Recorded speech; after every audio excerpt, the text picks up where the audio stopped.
commande la boutique La Londoloise, c'est Judith Londolé. Si vous voulez être classe, chic, être habillé, être admiré. Parole de Mopao Mokonzi.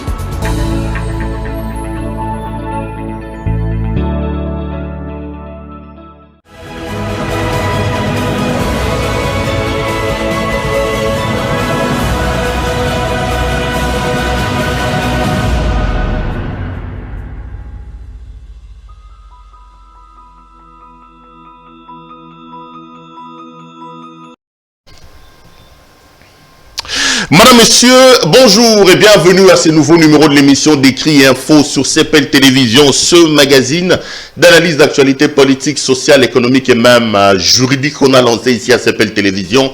Des questions importantes qui retiennent l'actualité dans plusieurs domaines sont mises sur la table. Nous les décortiquons en leur donnant un sens ou une forme selon nous. C'est d'ailleurs pour ça que chaque matin, quand je commence cette émission, j'ai l'habitude de dire que les décrits info, c'est tout simplement le tempo de l'actu selon notre feeling.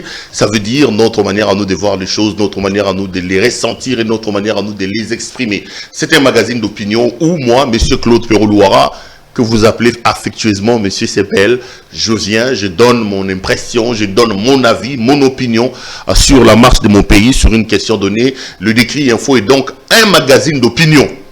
Nous sommes en démocratie et on ne peut pas prétendre être un pays de démocratie si la liberté d'expression et la liberté d'opinion ne sont pas respectées. Ici, je viens comme un éditorialiste parce que le décrit info, c'est tout simplement un magazine qui s'est fait sous les formats de genre journalistique qu'on appelle éditorial. Donc, je viens, Nala Tinto Tolanga qui est éditorialiste, Naye, Nasali, na pesi ba information ya lolenge na nga ko mona makambo ya lolenge na nga mboka ko tambola ya lolenge na ko banza makambo. C'est donc un peu ça que j'ai fait dans le cadre de cette émission. Je suis heureux de vous retrouver. Je voudrais ici vous dire très sincèrement merci pour la confiance que vous n'arrêtez de nous témoigner dans le cadre de ces émissions que nous faisons ici chez nous à CPL. Merci pour vos appels, merci pour vos critiques et merci pour vos remarques. C'est des choses qui me touchent, qui me vont droit au cœur et qui me permettent justement d'avancer, d'améliorer et de faire mieux par rapport au travail que nous faisons ici à CPL Télévision. Les amis, laissez-moi dire grand merci à notre partenaire, la boutique La Londoloise avec sa patronne Judith Londolé Betokos. Judith Londolé Betoko, patronne de la boutique La Londoloise. Londolé Betoko, mon latis qui Toko, Yemoro qui Toko. C'est un peu ça, la boutique La Londoloise. Si vous êtes un homme, vous voulez vous habiller de manière chic, extraordinaire, n'hésitez pas à contacter notre partenaire, la boutique La Londoloise. Elle se fera le réel plaisir de prendre vos commandes et de vous envoyer vos vestes, vos chemises, vos cravates, vos cinglés, les montres, des câbles, des chaussures. Tout ce qui concerne l'habillement homme, n'hésitez pas une seule seconde. Contactez donc Judith Londolé Betoko. Ce bon aposa relate en passant cette veste, cette cravate, la chemise. C'est encore notre ami Judith Londolé Betoko qui m'habille cet après-midi. C'est pas une bobenga website au moni Perroulouara la veste mon malonga. Ton ango posa, elle se fera le réel plaisir de pouvoir prendre vos commandes et de les honorer. Je suis heureux de vous retrouver. Je voudrais bien qu'on aborde une question telle que le terme est en train de l'indiquer. Je vais un peu parler de cette affaire du changement de la Constitution, les arguments des uns et des autres. Je donnerai mon point de vue sur ce qui se passe exactement parce que moi j'estime que c'est une grosse erreur, que c'est une aventure qui risque de porter un coup aux espoirs des Congolais. C'est une aventure qui risque de porter un coup à l'UDPS, à son patron, au président de la République et même à la gestion de la République démocratique du Congo. Il y a eu tellement de rumeurs autour de cette affaire que moi aussi je voudrais vraiment, très sincèrement, très modestement, donner mon point de vue. Et vous savez le principe que tout ce que j'ai dit ici n'est pas du tout une parole d'évangile. C'est un magazine d'opinion et je ne peux pas avoir la prétention de dire que mes opinions sont oui et amen. Je ne suis pas un prophète, je ne suis pas un archibishop pour que vous disiez oui et amen à tout ce que j'ai dit ici. Non, pas du tout. J'expose mes propos étant pris de vos critiques parce que je reste convaincu que du choc d'idées, la lumière, alors la vraie lumière finit toujours par jaillir. Ce qui n'a lobby A, yoporo lobake, pero, yomoni A, ngana moni B. Le plus important, c'est de ne pas empêcher aux gens de penser. Le plus important, c'est de ne pas s'insulter parce que bon, Ebele bazui mafinga ba cotisation on a kata ba débat politique. Le débat politique c'est une contradiction des vues, mais on peut diverger en termes de vues, mais rester unis en termes d'idéal, parce que nous sommes tous le fils et les filles d'un même pays qui s'appelle République démocratique du Congo, et à ce titre-là nous avons l'obligation d'une certaine manière de créer une nation basée sur le principe, sur le réel et basée sur les bonnes choses. Nazana esengo kutana bino lelo, donc na lobi ke tolobela makambo wana makambo ba changement ba constitution, parce que bon moi mbilinga moi makelele ko sala ma ba lobi Félix Tshisekedi alinga changer constitution alinga sala boy et ko compliquer moi mboka na bandenge belé, donc na ko aborder question wana na ko pesa makanisi na ngai lolingi na nga ko banza makambo na makambo wana, mais boyebi principe émission to banda émission au test to réservé ba première minute na yango na situation sécuritaire na est la République démocratique du Congo té ngai na banzaki que Congo est mboka malamu, est mboka monene. À part Congo, ngai Pérou Loire, na mboka msute. Na yebara moko mususu, tofandi boye pe à son âme, maman nanga moko yebana makasi boye. Boye bi epé mais bon, na posa otanga kombo na été, nzamba za molimo na eska ali. Tobeta masolo na possibilité abi bon à Pérou à kende États-Unis mais ma bana en États-Unis tout ça obika na zonga bina ndaku na kanisa 2-3 fois na États-Unis mère États-Unis na ki fana États-Unis bazangi na bango ba yo mutu ne ça bien té bona boy mais attends, pas que j'ai refusé, mais je lui ai dit que je devais réfléchir. Parce que je ne me voyais pas, moi, quitter le pays comme ça, je vais comme ça aller. Non. Ce pays, je pense que, et en apôtre je dois contribuer à ce pays tout en restant à l'intérieur. Binope en États-Unis, c'est un choix. Bon, en France, c'est un choix. En Allemagne, en Belgique, partout. Nous devons respecter le choix des uns et les autres. Le plus important, c'est que Motonio Soto Siga Ali avança positivement pour la Mokanae à apporter pierre à contribution. Lélo, le président de la République, Félix Antoine Tshisekedi de Chilombo, à l'Obaga, on a discours na Emoko. Ce que Tali PIB à Congo, on a que Bande de diaspora va participer énormément. Bamongo, Bato Poto, Batine de la Abisso, Tata Mwasi Azobe, la Ono Kwa Koufi, au moins à Saliboé. C'est évalué en termes de milliards de dollars américains. Ce qu'on l'a dit, Pelelo, parmi bateau ça la guerre le roi western ou union noire et vivre et ils ont bon moi ba congolais bali parce que les congolais sont rattachés à leur pays naturellement balobara quoi ben da kulu quoi muchi, donc tu ne peux être mieux que chez toi na yebi bino soto skabwali mité madame ils ont battre pour namboka na bino, donc voilà quoi, aux à la France, aux à la Wapi, aux à les États-Unis, l'Australie, na Canada, nous devons travailler pour notre pays parce que c'est quand même le seul bien commun que nous avons nous tous. Yangonga na lobaki situation sécuritaire ya mboka yego bongati. Tola muka babomi bato na Beni. Tola muki babomi bato na Ituri. Tola muki babomi bato. Alors j'ai dit, Piro, est-ce qu'on ne peut pas réfléchir, biso surtout bas congolais, ni au Seigneur tout ça là pour que mboka na biso soit quand même situation. Moi j'avais dit que dans le cadre de ces émissions, j'ai décidé de réserver les premières minutes de tous mes éditos à la situation sécuritaire dans l'Est de la République. Nana mongote, nana nité, mais nana monoko. Nana batomi balé misato bakala ngai. Nana moto moko tomsu na kwa moko monde akwaya na ngai. Donc, je peux mettre en contribution ma caméra, mon micro pour crier, pour parler pour mon pays. Donc, non, ça d'abord parce que je suis un lanceur d'alerte. Un influenceur, j'aime pas cette expression-là, parce que je suis un influenceur. Na mon terme mo galvaudé, mutakomi alala la muki. On a influenceuse, bon, je suis pas influenceur, je suis journaliste.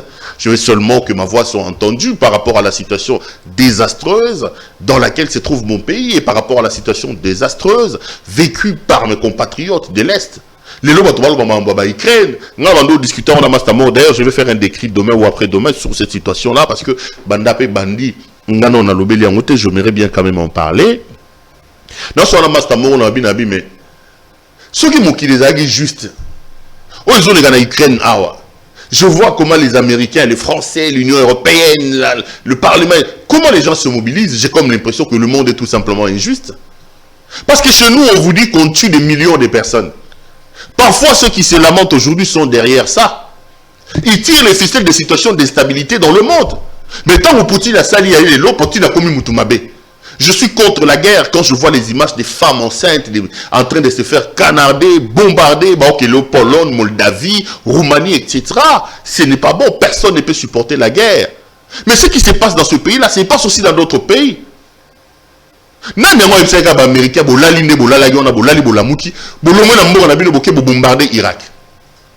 Vous tuez un président de la République, Saddam Hussein, en arguant que Asalaki Osoka Loba qui n'est. Mais l'Irak est le bastion du terrorisme, il n'y a plus de paix.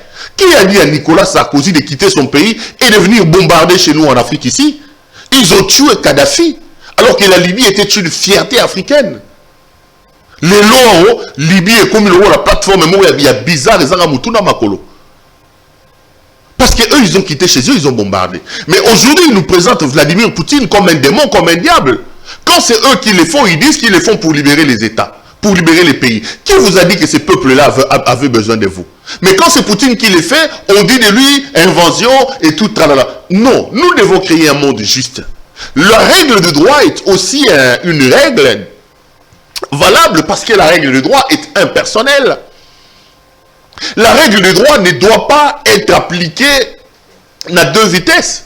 Quand c'est l'Amérique qui attaque l'Irak gratuitement comme ça, sans le consentement du Conseil de sécurité des Nations Unies, ils disent non, on va sauver ce pays. Quand c'est Poutine, lui, qui rentre en Ukraine, on dit non. Attendez. Si c'est une règle de droit que l'on ne doit pas agresser, elle doit s'appliquer à nous tous de la même manière. Que dire, par exemple, la situation où les Palestiniens ne vont pas dans. Vous avez un pays qui vient, qui occupe les territoires d'autrui, Israël, qui occupe la bande de Gaza, il continue à multiplier la politique d'occupation. Awabatongi, la politique des colonies. Là, le monde entier est silencieux. Mais quand c'est Poutine, attendez, qu'est-ce que nous voulons exactement? Si nous voulons que la non-agression soit la norme, nous devons faire que la norme s'applique à nous tous de la même manière, sans distinction. Cette politique-là d'appliquer la norme à double vitesse n'est pas une bonne politique, ce qui fait qu'on ne peut plus considérer ça comme la règle des droits. C'est tout sauf la règle des droits, parce que la règle des droits doit rester impersonnelle. La règle des droits est générale, elle s'applique à nous tous de la même manière. La règle des droits n'est pas conçue, n'est pas élaborée pour une personne en particulier. Quand c'est vous, vous voyez ça en rouge. Quand c'est moi, ça doit être vu comme bleu. Non, si c'est rouge, ça doit être rouge pour nous tous. Donc voilà, je veux faire un élément élaboré là-dessus. Donc, moi, je voudrais tout simplement alerter l'humanité sur ce qui se passe dans mon pays.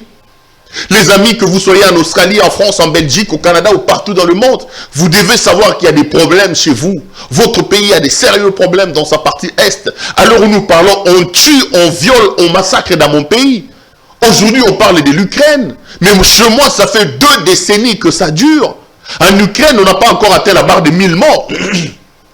Même un mort, il faut le condamner. Je fais tout simplement la comparaison pour vous dire que dans l'Est de mon pays, on parle de plus de 10 millions de morts. Et ça fait 2 décennies. Pourquoi le monde ne se mobilise-t-il pas? Ah ben si le monde ne se mobilise pas, nous Congolais, nous devons nous mobiliser. Et c'est justement pour ça que j'ai laissé la première partie de cette émission, pour que l'humanité entière sache que dans mon pays, il y a des problèmes.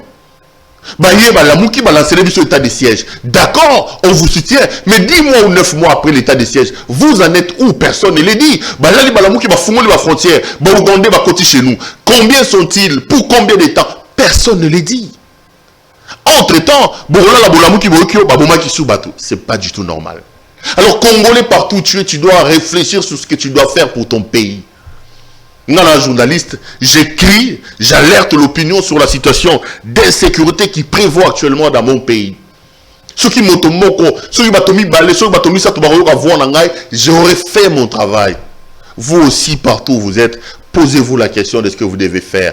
Aidons nos forces de renseignement, l'ANER, le renseignement militaire, la police, l'armée. C'est des gens qui travaillent dans des conditions parfois inacceptables et difficiles, mais qui sont là nuit et jour en train de se battre d'une certaine manière pour que nous ayons la paix, pour que ce pays reste encore comme il est. Nous avons des difficultés, certes, mais nous avons besoin aussi de se lever, de nous mobiliser pour que Mboka Nabiso et se développer pour que Mboka Nabiso kende liboso. Deuxièmement, je l'ai fait pour montrer à nos compatriotes de cette partie-là qu'ils ne sont pas seuls. Excusez-moi. balobara ke baye baka camarade ya malamu na tango pasi donc bandeko ba na tango pasi ba na posa to tombo na mingongo na biso toloba pona tina na bango to sunga bango et ko sala bango vrai bien donc bino na Goma na Bukavu na Ituri na Beni partout sachez que vous n'êtes pas seul à des milliers de kilomètres de là où vous êtes. Il y a un Congolais à Kinshasa, il y en a un à Paris qui n'est peut-être pas journaliste, qui pense à vous, qui parle de vous pour que la paix et la sécurité reviennent totalement dans cette partie de la République démocratique du Congo. J'ai mes deux postulats que je pose sur la table à chaque fois que j'évoque ce genre de questions. Nalomana Sobolingi qui maison a totalement na est la République démocratique du Congo, Tozana Bilo Komi Balé Sengel Tosala. La première de choses, c'est que nous devons nous organiser pour avoir une armée républicaine forte et dissuasive.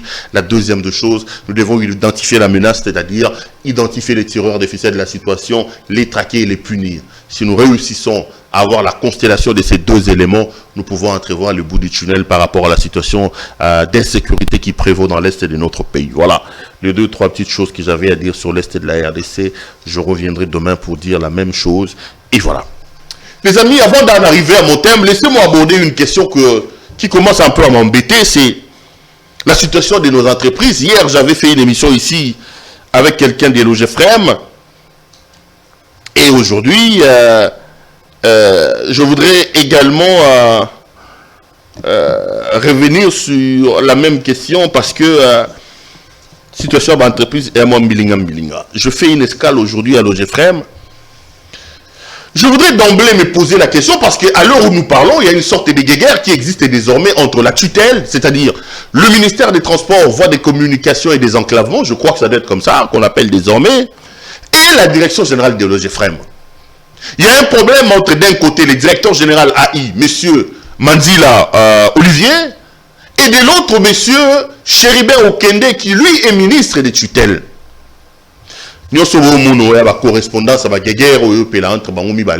J'ai des documents ici, je vais tenter de lire certains pour essayer un peu de vous éclairer. Mais d'emblée, je voudrais d'abord me poser la question par rapport à la situation de Logefrem, parce que ce matin, j'ai appris que les agents de Logefrem ont tout simplement décidé d'arrêter le travail. Le ministre des tutelles doit nous dire qui de lui et de la direction générale dirige au quotidien l'entreprise. Parce que j'ai sincèrement parcouru les correspondances et les courriers. J'ai l'impression que Chéribert Okende n'a pas ça. À la fois ministre des Transports et voies des communications, mais aussi à la fois directeur général de Logefrem.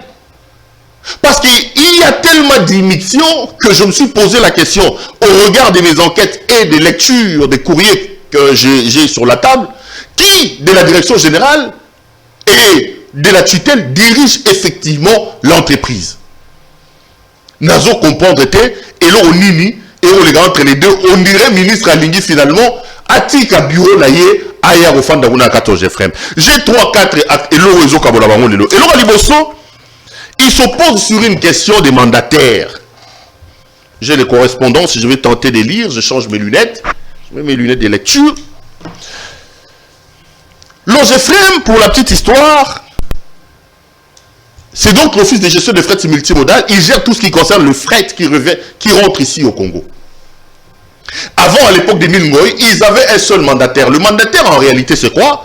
Ce sont les représentants que Logefrem a, qui ont comme rôle, comme travail, de percevoir dans tous les ports du monde les taxes, ou plutôt les dus qui reviennent à Logefrem, et de s'assurer de la potabilité je parle de la potabilité, oui, ça passe, de la légalité des marchandises qui rentrent en République démocratique du Congo. Il s'assure que ce ne sont pas les armes, ce qui fait que Logefrem a un instrument qui s'appelle FERI, fiche électronique de renseignement à l'importation, qui déjà, pendant que les bateaux arrivent, peut identifier les marchandises qu'il y a dans le bateau, peut vous dire, il y a ça, tel a déjà payé. Et ce travail-là, Logefrem les fait avec ces mandataires-là. Donc, un contrat est signé avec les mandataires prélèvent certains pourcentages par rapport à Blogoya Koya, et eux, ils récoltent et ils font ce travail-là pour le compte de Logefrem, moyennant ces pourcentages-là. Quand les vieux Émile Ngoyi avaient été encore là-bas, parce que bon, c'est une entreprise que je connais, parce que je fréquentais déjà à l'époque du professeur Émile Ngoyi, ils n'avaient qu'un seul mandataire, je crois que c'était un Italien qui s'appelait Frabemar. C'était Frabemar qui faisait donc ce rôle-là de mandataire de Logefrem. Mais lorsque Patient Saïba est arrivé, Patient Saïba, qui est aujourd'hui suspendu, a tout simplement décidé d'étendre les réseaux des mandataires à 7. Donc, par exemple, la Chine, ils ont telle société qui, lui, s'occupe de tous les frais qui partent de la Chine vers les tel endroit. Donc, on parle Chine, Japon, peut-être Corée. Europe de l'Ouest, mandataire. Europe de l'Est, mandataire. Zone Afrique de l'Est. Donc, les mandataires, chacun de ces mandataires-là fait son travail comme il faut. Donc, je disais que Patience Aïba a donc étendu les réseaux à 7 mandataires. Mais il se passe un problème. L'OGFM a un contrat avec une entreprise chinoise qui s'appelle, je vais retrouver les noms, Yongchu, je crois. L'OGFM a un contrat avec cette entreprise-là, et c'est cette entreprise-là qui gère, dans un coin de la planète, le fret au nom de la société OGFM. Un jour, alors que ça ne rentre pas dans la compétence du ministre, le ministre des tutelles décide d'ordonner au directeur général de l'OGFM, avec menace d'ailleurs, de suspendre le contrat de son entreprise avec son mandataire. Le mandataire s'appelle donc Golden Yangchu.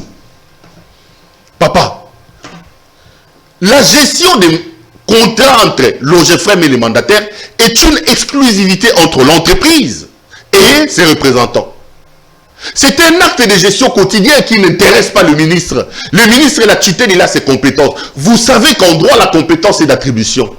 Mais comment expliquer qu'un matin, piqué par Jensen Kelmouche, Chéribé Okende se réveille et il ordonne que l'OGFM puisse suspendre le contrat qui le lie avec Golden Yangchu. Attendez.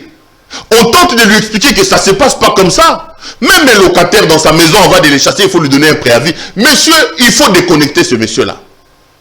Comme ça. J'ai fouillé un peu à gauche et à droite, on me dit, dans les rayons, certains, dans le couloir du ministère des Transports et des Communications, j'ai dit, mais qu'est-ce qui amène Okende à faire ça? On me donne des explications assez alambiquées, assez abracadabrantesques. On dit non, il y a un soupçon de corruption. L'ancien directeur général,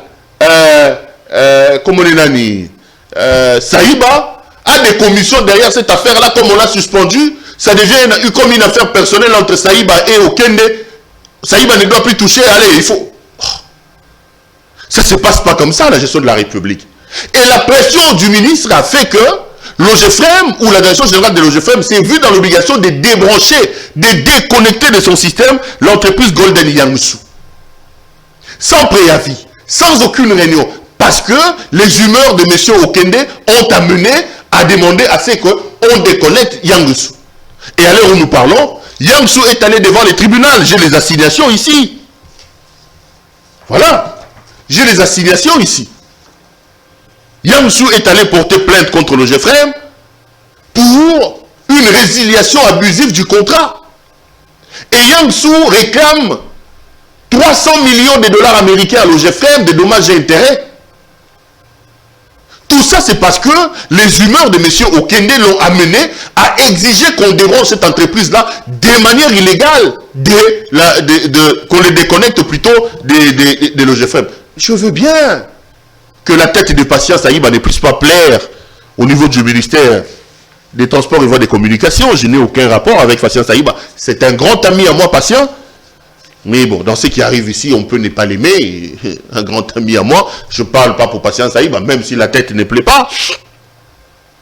Il sait qu'on on a eu quelques incompréhensions par rapport à certaines choses. Mais bah après, la vie continue. Il reste un ami, il reste un frère. Même si quand il est devenu DG, il n'a pas compris que la famille allait au-delà d'être DG et que... Bon, après, c'est son problème. Hein. Il reste mon frère Patience Aïba, que je salue d'ailleurs.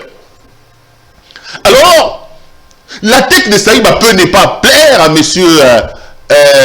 Okende. Mais Okende ne doit pas prendre des décisions tendant à mettre en difficulté le OGFM et même la République. Je vous ai montré l'assignation. Yangchu est aujourd'hui allé en justice contre l'OGFM. et il demande des dommages et intérêts de 300 millions de dollars américains. 300 millions de dollars américains. Seulement parce que M. Okende, sur base de ses humeurs, a décidé d'ordonner à M. Manzila, qui est aujourd'hui directeur général, de pouvoir débrancher et de rompre les liens avec cette entreprise-là. M. Chéribin Okende, vous êtes ministre de tutelle. Vous n'êtes pas gestionnaire au quotidien des entreprises sous votre tutelle. Laissez les directeurs généraux des entreprises faire leur travail. J'ai parlé par exemple de ces Manzila là, Olivier. Qu'on les laisse. On était ici, Saïba en guerre avec Okende. Il suspend Saïba. Ok. Saïba est suspendu. Aujourd'hui, il y a un directeur intérimaire qui n'a même pas encore fait une année. Mais bon, si Mobandi a un problème, non. À un moment donné, moi, si Mobali a un problème, n'a pas si tout le temps, on sera en droit de se poser des questions. Mais il y a Okende, et puis l'entreprise de Zembele, Michel n'est pas là au Jeffrem pour l'année. Michel n'est pas là au Jeffrem. Pourquoi? Il va falloir que M. Okende, à qui je lance un appel pathétique, nous dise aujourd'hui, sur ses instructions, on a déconnecté l'entreprise Yangsu. Yangsu est allé en justice. Et si le Congo ou le Jeffrem était condamné, est-ce qu'Okende a 300 millions de dollars américains de dommages et intérêts à payer à cette entreprise-là? Donc la gestion de la République doit être dénuée de toute tendance et de toute humeur. Ça doit être dit. Premier élément qui oppose. Donc dans cette affaire des mandataires, le problème, c'est l'émission de la tutelle, l'émission du ministre, qui oublie que la gestion quotidienne de l'entreprise est une exclusivité de la direction générale et pas de la tutelle. Laissons les mandataires faire leur travail calmement. Okende ici est donc en faute. Il n'a pas à se mixer dans la gestion quotidienne de l'entreprise au point, dans toute illégalité, sans préavis, sans quoi que ce soit, il a ordonné à ce qu'on rompe le contrat avec l'entreprise Yangsu, et voilà que ça commence à créer des problèmes. Deuxième point qui les oppose, j'en avais parlé avec Mirindi ici, il y a un dossier des agents qui ont été licenciés à son temps. Je mets même la lettre d'Okende sur cette question-là. La lettre, elle est là. La lettre, elle est signée le 26 février. Je vais lire les instructions de M. Okende. À M. le directeur général AI de l'Office de gestion des fret multimodal, la lettre signée par le ministre, concerne injonction de réintégrer 10 agents et cadres abusivement licenciés. Monsieur le directeur général AI, je viens par la présente vous rappeler que la lettre de son Excellence, Monsieur le Président de la République, mettant un accent particulier sur le strict respect des dispositions légales et réglementaires et désapprouvant les licenciements abusifs des 10 agents et cadres. Il appelle également que le conseil d'administration GFM avait décidé, après examen, bon, je vais retrouver les noms de ceux qui ont été chassés. Ainsi, après examen minutieux des 10 dossiers et au regard de tout ce qui précède, je vous enjoins toute affaire cessante de réintégrer les agents et cadres concernés. Il s'agit des Magabito Lingamumbe, Bujoko Ngwamasa, Longomo Bumi, Misambu Nzala Ambongo, Ngoyi Mvuzi, Ngoyi Mubal, Nguza Manfuka, Nkololo Landu, Misambu Nzala Mbongo et Junior Shimbi Lukanga. Par ailleurs, je vous demande de me transmettre en dehors 72 heures les dossiers complets de toutes les nouvelles unités recrutées pendant que les mesures conservatoires étaient encore en vigueur. Veuillez agréer, monsieur le directeur général AI, l'expression de mes salutations distinguées, Chéribin Okende Senga, ministre des Transports, des Communications et des Enclavements. Le ministre ordonne donc qu'on réintègre ces 10 agents. Mais le problème avec ces 10 agents, j'ai fouiné dans le couloir de l'OGFREM, et que ces agents drainent derrière eux un long dossier qui n'est même pas du chef de monsieur Olivier Manzila. Ces agents travaillaient à l'OGFREM. Lorsque Patient Saïba arrive, il fait un état des lieux et il se rend compte qu'il y a certains agents, ça c'est ce que j'apprends dans le couloir de l'OGFREM, il y a certains agents qui sont trempés notamment dans la mégestion, dans les détournements des fonds. Et M. Saïba va jusqu'au niveau de la primature où une commission a été mise en place. À l'époque, c'était M. Bruno Tchibala Nzenze. Je vais retrouver les documents. Primature, voilà. Mise en place d'une commission ad hoc. La lettre est signée par M. Jean-Félix Kamanda, directeur du cabinet de M. Tchibala.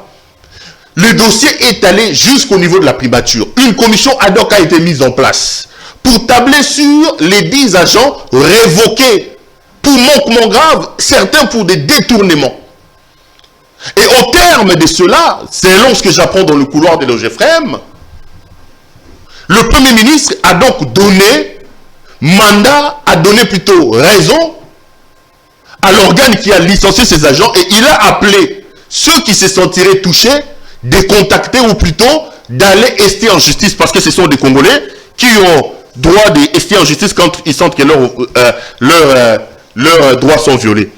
Et la plupart de ces compatriotes sont allés en justice. Il y a même des convocations ici, vous pouvez le voir. Convocation, monsieur tel, monsieur Moko, monsieur Bialungu. Tout. Ils sont allés, et à l'heure où nous parlons, ils sont devant les instances judiciaires. Alors la question qui se pose dans le couloir de l'OGFREM, c'est que comment est-ce qu'un dossier qui est déjà devant les cours et tribunaux, le ministre de tutelle va court-circuiter la justice pour ordonner la réintégration de ces agents? Et si au terme des procédures ouvertes devant les cours et tribunaux, il se passe que l'entreprise gagne ou les agents soient condamnés à rembourser de l'argent entre guillemets détourné, qu'adviendra-t-il d'une réintégration qui aura déjà été faite bien avant que le cours et tribunaux? Est-ce que la sagesse n'aurait pas recommandé à M. Chéribert Okende de laisser la situation pendante en attendant les décisions de la justice, ou plutôt dans un élan de quelqu'un qui veut se transformer, quelqu'un qui veut prendre la place de la direction générale pour gérer quotidiennement les choses au sein de l'OGFREM, de faire cette émission en ordonnant. Et autre chose, ce qui est aussi surprenant, c'est que dans les us et coutumes administratifs au niveau de l'administration, la tutelle ne donne pas directement injonction au niveau de la direction générale. La tutelle s'adresse au conseil d'administration, surtout que dans le cas sous examen, des dossiers ont été examinés au niveau du conseil d'administration et ce sont des décisions du conseil d'administration. Mais qu'est-ce que M. Okende a à se mixer non seulement de la gestion et à instruire immédiatement le directeur général sans pour autant écrire au conseil d'administration? Donc ici aussi, on se pose la question de savoir, est-ce que c'est un acharnement? C'est une affaire personnelle de la tutelle contre la direction générale et on est en droit de nous poser effectivement des questions sur la multiplication des correspondances et sur comment ça s'appelle, la volonté manifestée par M. Chéribert Okende. Alors là, je commence vraiment à avoir l'impression qu'il veut à la fois être ministre de tutelle, mais aussi directeur général. Non, M. Okende. La gestion quotidienne des entreprises, notamment de l'OGFREM, ne revient pas à la tutelle. La tutelle a des compétences. Il a des matières sur lesquelles il intervient dans le cadre des entreprises sous sa tutelle. Mais gérer quotidiennement une entreprise n'est pas une affaire du ministre. Pour que le ministre intervienne à temps et à contre-temps dans les dossiers des entreprises. Il y a un autre dossier de mon ami Mirindi qui était ici hier. Un dossier assez poignant parce que c'est un frère.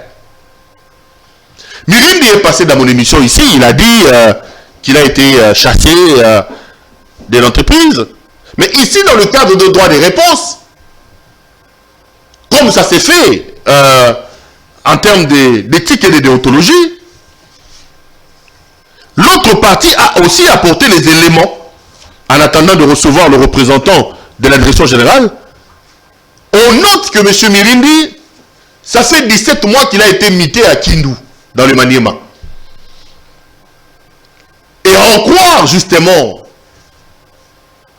l'OGFREM, M. Mirindi a obtenu 11 400 dollars américains, 11 400 dollars américains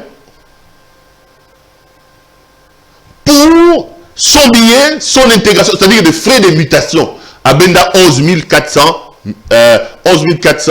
qu'est-ce que, on dit comment? 11 400 dollars. Un peu plus de 11 000 dollars, voilà, pour faire un peu plus simple. Plus de 11 000 dollars américains à Zouaki Yango pour Akende Kindu. Mais ça fait 17 mois qu'Akende a Kindu. C'est un dossier que l'actuelle direction générale a trouvé sur la table. Les poches de M. Mandila m'annoncent que la direction générale avait reçu l'ordre du conseil d'administration de rappeler à M. Mirindi de se rendre sur son lieu du travail avant le 5 janvier. C'est ce que la direction générale a fait. Et au 5 janvier, M. Mirindi ne s'est toujours pas rendu sur son lieu de travail. Et le conseil a donc décidé des licenciements de M. Mirindi. Il était ici, il a donné ses arguments. Je ne voudrais pas rentrer dedans, c'est un dossier sensible, surtout que Mirindi, c'est un grand ami à moi. Mais je suis dans l'obligation d'apporter une autre version parce que c'est aussi ça le journalisme. Le droit des réponses, la confrontation des vues. Quand on confronte les faits, de l'autre partie, on dit que monsieur c'est un déserteur parce que ça fait 17 mois qu'il a été muté. Et d'ailleurs, sa mutation a été accompagnée d'une promotion. Il était chef de service, il a été promu de 2 grades, donc il passe des chefs de service au sous-directeur. Il a vu sa rémunération, ses avantages augmenter parce que cette mutation-là est accompagnée d'une promotion. Mais comment il peut-il prendre plus de 11 000 $, des frais d'installation, des frais de voyage, et ça fait 17 mois qu'il ne travaille ni à Kinshasa, ni à Kindu. Une mise en garde, mise en demeure lui a été donnée pour qu'il se rende sur son lieu d'affectation avant le 5 janvier, et il revient dans le couloir de l'OGFREM, en croire l'autre version, que M. Mirindi a donc refusé, malgré le fait qu'il avait accepté et la promotion et l'argent. Il n'est jamais parti sur son lieu d'affectation, son nouveau poste. C'est d'ailleurs pour ça qu'on a décidé de le renvoyer. C'est une décision du Conseil des ministres matérialisée par une lettre de directeur général. Bon, là, on dit que Chéribert Okende n'est pas encore intervenu. On va continuer à suivre. Mirindi a dit qu'il voulait respecter la décision du président de la République. Quand j'ai opposé cet argument aux autres, ils m'ont posé la question si Mirindi travaille sur ordre du président de la République. Est-ce que la convention collective de l'OGFREM dit que les agents travaillent sur ordre du président de la République ou sur ordre... Donc, il revient à la direction générale de rendre compte s'il y a manquement et non pas à Mirindi, lui, de se substituer. Il ne reçoit pas des instructions directement du président de la République. Bon, je suis en train de conforter les versions et il vous reviendra à vous de pouvoir tirer les conclusions. Enfin, il y a un autre dossier, c'est le dossier des sanctions de certains agents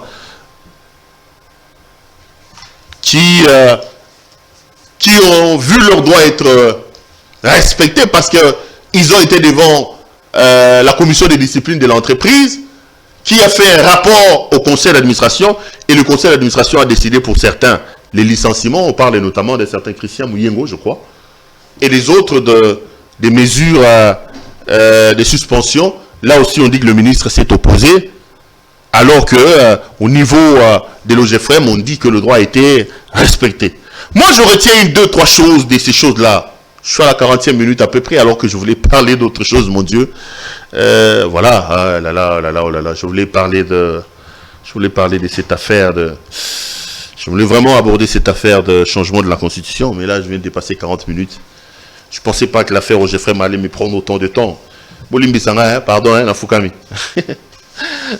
Je vais aborder la question de changement constitutionnel demain, ou dans le prochain décret. Je retiens une chose, les amis. Ce que je retiens est que on n'a pas besoin de lunettes pour constater et observer l'omniprésence du ministre de tutelle dans la gestion de l'office de gestion de fret multimodal. Je voudrais ici attirer l'attention de M. Chéribert Okende.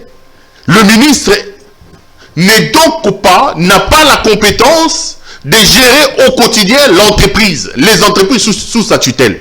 Donc, M. Chéribert Okende n'a qu'à laisser à la direction générale de l'OGFREM gérer quotidiennement. Ces conflits-là, et les agents et l'entreprise n'en ont pas besoin d'un ministre omniprésent au sein de l'entreprise, qui donne des ordres à temps et à contre-temps. Aujourd'hui, c'est oui, demain, c'est non. Il multiplie les correspondances et il rentre même dans les compétences exclusives réservées à la direction générale de l'entreprise, notamment quand j'évoque l'affaire Yangshu. Le problème du Congo, ce ne sont pas les textes. Le problème du Congo, c'est le respect des textes. Les uns et les autres, nous devons apprendre à respecter les textes qui régissent la République. Okende est ministre de tutelle. Okende n'est pas directeur général de l'OGEFREM. Okende n'a pas la gestion quotidienne de l'entreprise. Qu'il joue son rôle dans le cadre de sa compétence de la tutelle et qu'il laisse la gestion quotidienne, qui est une attribution, qui est une compétence de la direction générale, faire son travail. Vouloir apporter les deux, c'est tout simplement créer la confusion, c'est tout simplement créer des problèmes, et l'entreprise et les agents de l'OGEFREM n'en ont pas besoin. Et par-dessus tout, la République aussi n'en a pas besoin. Que Okende fasse son travail de tutelle et qu'il laisse la gestion quotidienne de l'entreprise être menée par la direction générale. Sinon, on serait à droit de nous poser des questions sur l'omniprésence de M. Okende et sur la volonté, ou plutôt, je vais trouver les mots en français, les vraies raisons. Qu'est-ce qu'il cherche exactement en voulant se mixer et à se transformer même au gestionnaire quotidien de l'Office de gestion des frais multimodales. J'ai parlé de l'OGEFREM parce que ce n'est pas un cas isolé. Il y en a aussi d'autres entreprises qui sont dans la même situation et qui vivent des moments très compliqués avec les ministères dont ils relèvent. Allez, Bolimi Sanga, vraiment, je suis désolé. 43 minutes. Je vous retrouve pour le prochain décrit où je reviendrai largement sur la question de comment ça s'appelle, du changement de la Constitution. Retrouvons-nous donc pour le prochain numéro. Portez-vous bien et restez branchés sur nos programmes. Bonsoir chez vous.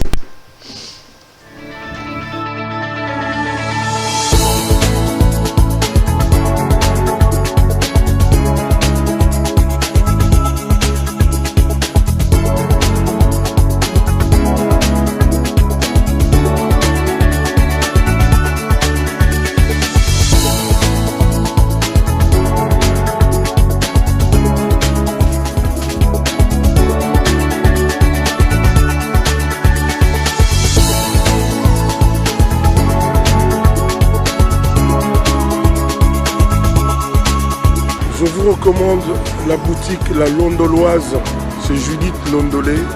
Si vous voulez être classe, chic, être habillé, être admiré. Parole de Mopao Mokonzi.